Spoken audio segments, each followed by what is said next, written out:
Hey, the doctor's in. Hey, got the F right here for Friday. Also, of course, for the Gators and the fall when we start rooting for football again and whatnot. There's a story behind what I'm wearing, but I'm not going to share it with you right now. We are on week 5, day 5. It's our last day of 4x1. That means we'll be running 16 minutes and then walking 4. And when I get back, we'll do our stretches, our strength training, and then I will tell you the rest of the story. I'll be back in 20 minutes. See you, Paul Harvey.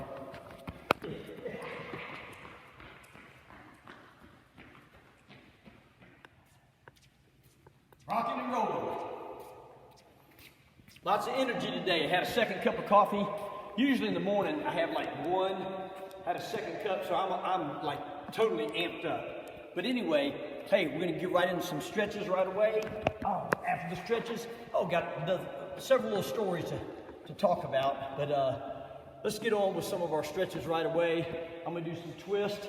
I tweaked my little shoulder, the muscle a little bit below my shoulder yesterday, or maybe it was the day before when I did those elevated push-ups.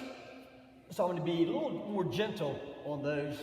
Of course, you can tweak muscles. The older you get, oh my goodness, you can just sneeze and tweak a muscle and not even realize the sneeze caused it. But anyway, we're going to do the rotate the ankle here, both sides stretch, and my favorite is the stretch over. Oh man, if that doesn't get your motor running, nothing does. Hit that one. And then this one here. Get your motor running. Head on the highway. I like that song too. I remember that.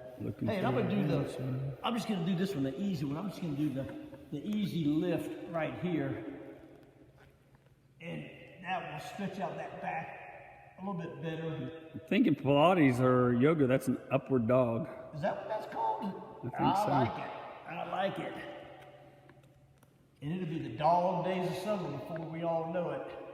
So I'll stretch that. All right, and then a couple of the strength. I'm gonna do some jumping jacks today. And remember, I like to count by 4s. You know, sometimes we'll count by 2s. Generally, most people do. But when we were in our PE class here, at the beginning of the school year, we'd do our jumping jacks counting by 4s. I'd go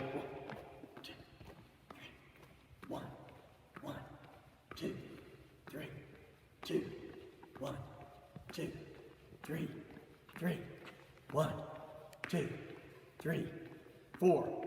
I want you to knock out 2 sets of 10 of those today. Now that'll get your legs good and loose as well.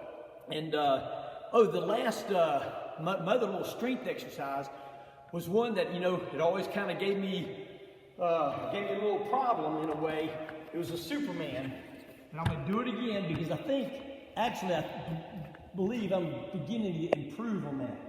Get those arms up, get the chest up, get the thighs off the ground, a little bit there.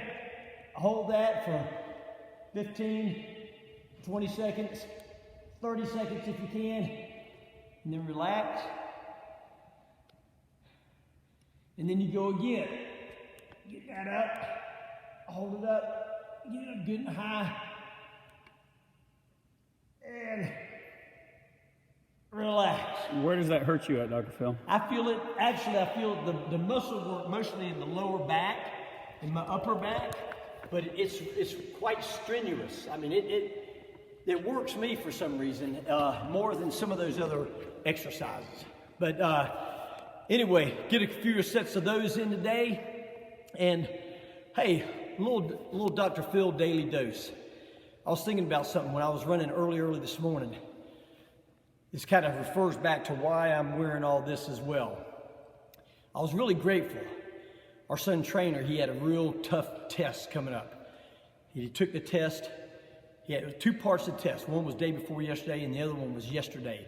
It was a lab test. It's like a anatomy and physiology test. And he was really stressed out about it. Man, he knocked it out of the park, 94. We are totally elated. Of course, and we're very proud of him, so I was kind of like, oh man, I got to wear this Gator stuff today because my son, that's where he goes, and we're delighted for him. We're very proud of him. which leads me into this.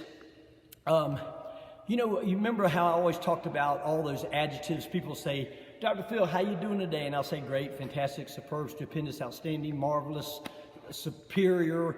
And I'd use all these different adjectives about how I felt because, it's just a great day and I like to throw those adjectives out. Well, Coach Denstill, he shared with me a little piece of a Bible verse. Now, and I'm not real fast on learning the Bible verses and whatnot. It takes me a long time. But anyway, there are 8 words in this particular verse. And I hadn't remembered the verse, but I'm trying to memorize the words because it kind of refers back to the story I'm telling you now. And the words in this verse, there's 8 of them. It's one, it starts off as right, admirable, pure, praiseworthy, lovely. Oh, I'll think of that's 5. There's 3 more. I'll think of the other one. In excellent, and then I'll think of it. It's coming to me in a minute. Oh, true and noble. So again, hey, that's 8 words that I'm trying to memorize, and I'm using those words kind of like I had used those adjectives. Everything, those words, if you take 1 or 2 of those words and you practice throughout the day being any of those, somehow through your behavior, your examples, how you talk to people, how you interact with your family, let me just tell you, your parents will be awful proud of you. And as you go through the day and you do that and exhibit that, it just makes you feel better about it. So I'm saying that to say this. Trainer had this important test. We are so proud of him. We like to share victories with him all the time and any kind of thing that he does. And then when I refer back to those words, I like to think that if you have an example of any of those words and your family recognizes that, they will be awful proud of you. So work on those words, think about those words and how it can impact others. Have a great day. We'll see you next week.